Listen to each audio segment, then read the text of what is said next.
ജ്ഞാനപ്പാനയുടെ രചയിതാവും ഭക്തകവിയും ഗുരുവായൂരപ്പൻ്റെ പരമഭക്തനുമായ പൂന്താനത്തിൻ്റെ ഇല്ലത്താണ് ഇന്ന് ഞങ്ങൾ എത്തിയിരിക്കുന്നത്.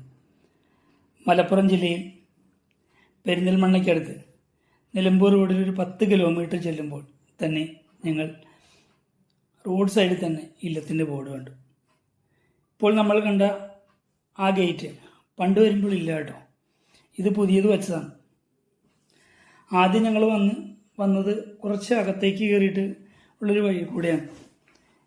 പക്ഷേ ഈ ഗേറ്റിൽ കൂടെ കടന്നാൽ നമുക്ക് പെട്ടെന്ന് ഇല്ലത്തിൻ്റെ ആ കോമ്പൗണ്ടിലേക്ക് കയറാം. അതുകൊണ്ടാണ് ഞങ്ങൾ ഇതിലേക്ക് കയറിയത്. രാവിലെ ഒരു 10 മണി മുതൽ വൈകിട്ട് 5 മണി വരെ മാത്രമേ ഇവിടെ സന്ദർശനം അനുവദിക്കുകയുള്ളൂ.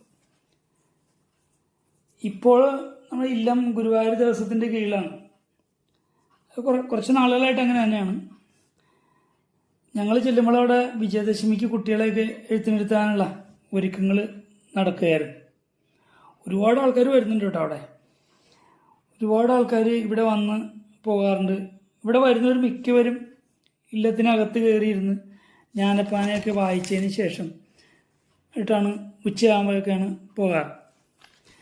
പൂന്താനത്തിന് കുറച്ച് വർഷങ്ങൾ വൈകി ഗുരുവായൂരപ്പൻ്റെ അനുഗ്രഹത്താൽ ഒരു ഉണ്ണി ജനിക്കുകയുണ്ടായി.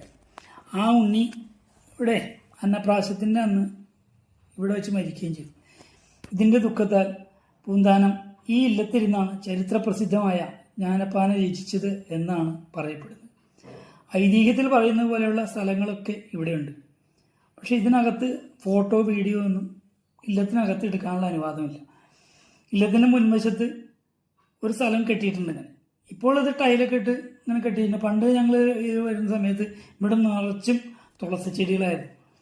പൂന്താനത്തിന് സ്വർഗാരോഹണം ലഭിച്ച സ്ഥലമാണ് ആണ് എന്നാണ് പറയപ്പെടുന്നത്.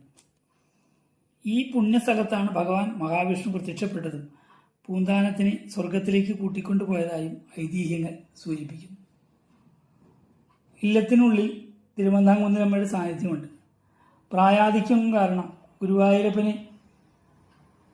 ഗുരുവായൂർ പോയി ദർശിക്കാൻ വയ്യാതെയായി. അതുകൊണ്ട് ഇല്ലത്തിന് തൊട്ടടുത്ത് തന്നെ കുറച്ച് മാറി റോഡിൻ്റെ അപ്പുറത്ത് വശത്ത് പൂന്താനം പ്രതിഷ്ഠിച്ച ഒരു മഹാവിഷ്ണു ക്ഷേത്രമുണ്ട്. ആ ക്ഷേത്രവും സന്ദർശിച്ച് ഞങ്ങൾ പൂന്താനമില്ലത്ത് നിന്നും തിരിച്ച് യാത്രയായി.